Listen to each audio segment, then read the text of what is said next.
தொடர்பாக திருமாவளவனை ஒரு 10-15 நாட்கள்ல சந்தித்து பேச இருக்கு. அப்ப திமுகவோட இதனால தலித்துகளுக்கு எதிராக வாக்குகள் சொன்னது மாதிரியான தலித்துகளோட வாக்கு திமுக போய் அவங்களுக்கு வந்து செயல்படுற மாதிரி இருக்கு. அதனால அவரை சந்திச்சு நட்பின் அடிப்படையில் பார்க்குறேன் அப்படின்னு. அவர் சந்திக்க விரும்பினால் நான் சந்திப்பேன், அதில் எனக்கு எந்த தயக்கமும் இல்லை. பாஜகவில் ஏராளமானவர்கள் எனக்கு நண்பர்களாக இருக்கிறார்கள். நட்பு வேறு, நாம் உள்வாங்கியிருக்கிற கொள்கை வேறு. பாஜகவில் இருப்பவர்களுக்கு அவர்களின் கொள்கை எவ்வளவு முக்கியமோ அதுபோல எனக்கு விடுதலை சிறுத்தைகளின் கொள்கை கோட்பாடுகள் முக்கியம். என் கருத்து எனக்கு, அவர்கள் கருத்து அவர்களுக்கு. அதை தாண்டி நட்பு இருப்பது ஒன்றும் தவறில்லை. அந்த அடிப்படையில் அண்ணன் KP ராமலிங்கம் அவர்கள் எனக்கு நன்கு அறிமுகமானவர், நல்ல பழக்கமானவர். திராவிட முன்னேற்றக் கழகத்தில் அவர் மாநிலங்களவை உறுப்பினராக இருந்த காலத்தில் நாடாளுமன்றத்தின் மைய மண்டபத்தில் நாங்கள் அடிக்கடி சந்திக்கிற வாய்ப்புகளை பெற்றிருக்கிறோம். இந்த நட்பின் அடிப்படையிலே அவர் சந்திக்க வந்தால் நிச்சயமாக வரவேற்போம். அதில் எங்களுக்கு எந்த தயக்கமும் இல்லை. ஆனால்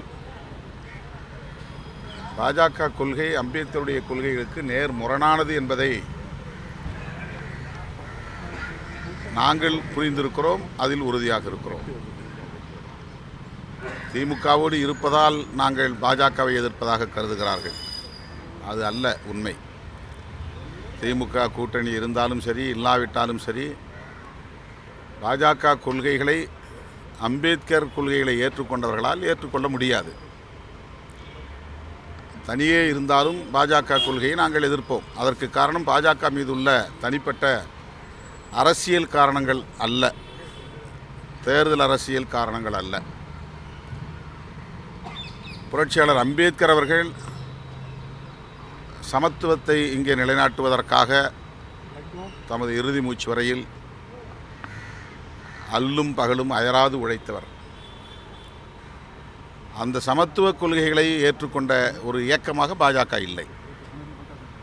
சாதி ஒழிய வேண்டும், பாலினத்தின் பெயரால், சாதியின் பெயரால், மதத்தின் பெயரால் நிலவுகிற பாகுபாடுகள் களைந்தெறியப்பட வேண்டும். அதற்கு இங்கே ஒரு மதசார்பற்ற அரசு வலுவாக இருந்திட வேண்டும். இவையெல்லாம் அம்பேத்கரின் கனவுகள். ஆனால் மதசார்பின்மைக்கு நேர் எதிரான இயக்கம் பிஜேபி. அதனால் பிஜேபியை விமர்சிக்கிறோம். திமுக கூட்டணி இருப்பதனால் பிஜேபியை எதிர்க்கிறோம் என்றால் அது தேர்தல் அரசியல் காரணங்கள் என்ற பொருளில் அமைந்துவிடும். கூட்டணி நலன்கள் என்கிற பொருளில் அது அமைந்துவிடும். ஆனால் கருத்தியல் அடிப்படையில் பாஜக புரட்சியாளர் அம்பேத்கரின் உயிர் மூச்சு கோட்பாடாக இருக்கிற மதச்சார்பின்மைக்கே எதிரானது. அதுதான் எங்களுடைய விமர்சனம். வேறு எந்த தனிநபர் விமர்சனமோ தனிப்பட்ட அரசியல் காரணங்களோ கிடையாது. அம்பேத்கர் அரசமைப்பு சட்டத்தை வகுக்கிற போது மதச்சார்பின்மையை மையமாக கொண்டு அதை வடிவமைத்திருக்கிறார். அந்த மதச்சார்பின்மைக்கு நேர் எதிரான ஒரு இயக்கம் இந்தியாவிலே தேசிய அளவில் பாரதிய ஜனதா கட்சி தான். எனவே பாரதிய ஜனதா கட்சியை நாங்கள் கருத்தியல் அடிப்படையில் எதிராக பார்க்கிறோம், அவ்வளவுதான். அதே போல் அந்த மேடையில் முதலமைச்சருக்கு மேடையில் நீங்கள் எந்த கூட்டணிக்கு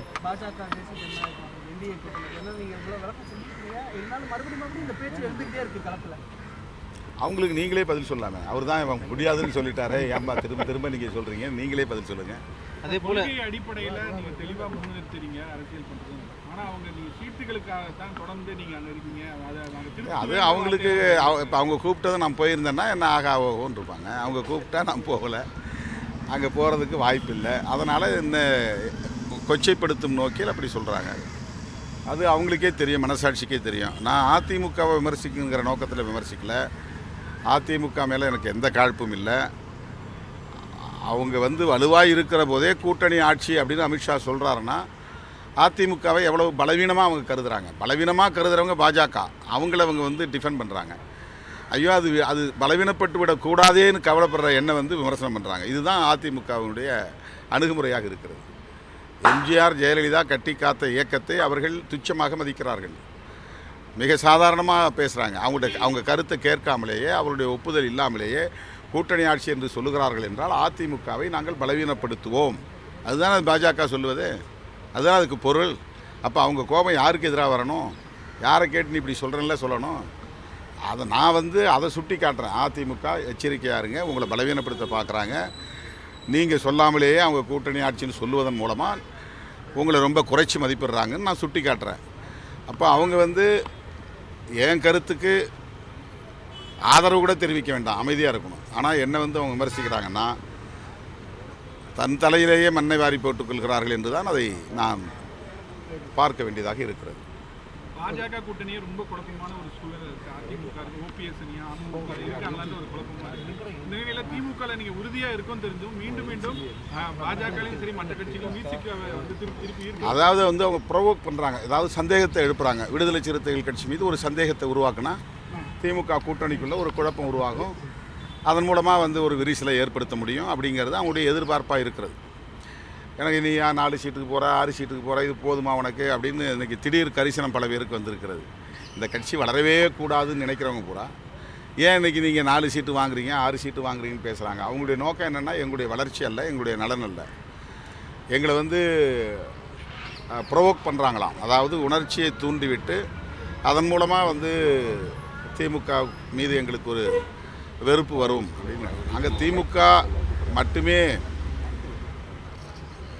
பாதுகாப்பு அரண் அப்படிங்கிற அடிப்படையில் பேசலை. மதசார்பற்ற முற்போக்கு கூட்டணி, திமுக தலைமையில் இருக்கிற கூட்டணி, விடுதலை சிறுத்தைகளும் சேர்ந்து உருவாக்கிய கூட்டணி, இவையெல்லாம் சேர்ந்து தான் பாதுகாப்பு அரண் அப்படின்னு நான் சொல்கிறேன்.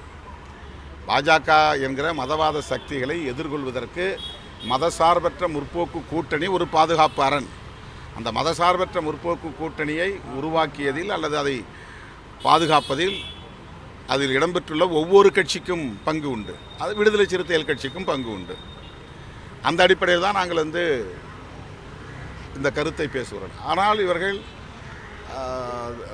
திமுகவுக்காகத்தான் இவ்வளவும் பேசுகிறேன் என்பதைப் போல் அதை திரித்து பேசுகிறார்கள். Okay, thank you so much.